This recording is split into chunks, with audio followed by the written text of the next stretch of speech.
হাই friends, মই আয়ুষ ৰং চেনেলত সম্প্ৰচাৰিত হৈ থকা পতিতৰা ধাৰাবাহিকখনৰ আজিৰ খণ্ডটো চাবলৈ বহুত বেছি ভাল লাগিব। কিয়নো যোৱাটো খণ্ডত বিভানে প্ৰিয়মৰ লগত কথা পাতি আছিল আৰু বিন্দুৰ বিয়াখন কিয় ভাঙিলে, বিয়াখন ভাঙি কি পালে বুলি প্ৰিয়মে কৈ আছিল। আৰু তেতিয়া মাকে বিভানৰ লগত প্ৰিয়মক কথা পাতি থকা দেখা পাইছিল আৰু বিভান ঘৰলৈ যোৱাত মাকে ক'ত গৈছিলা বুলি সুধিছিল। আৰু তেতিয়া বিভানে মাকক ফাঁকি দিয়া দেখিবলৈ পাইছিল। আজিৰ খণ্ডটোত বিন্দুই ৰত্নৰ কাৰণে ভাত লৈ যাব আৰু তেতিয়া ৰত্নই গৰম ভাত, ভাজি দাইল ইয়াকে কিন্তু জীৱন বুলি কয় বুলি ক'ব। আৰু তেতিয়া বেদই যে ৰত্নক আজি পইচা দিব বিচাৰিছিল আৰু তোৰ পঢ়াৰ খৰচো দিব বিচাৰিছে, ইমান টকা তাৰ তাত ক'ৰ পৰা আহিল বুলি ক'ব। আৰু তেতিয়া বিন্দুই ময়ো ভাবিছো ময়ো এদিন তাৰ তাত বহুত টকা দেখিছিলো বুলি ৰত্নক ক'ব।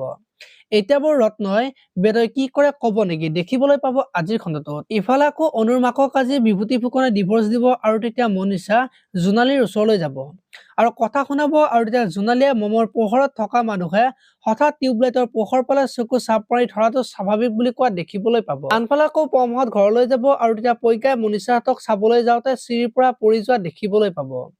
এতিয়া বাৰু প্ৰজ্ঞাৰ সন্তানটোৰ কি হ'ব দেখিবলৈ পাব আজিৰ খণ্ডটোত।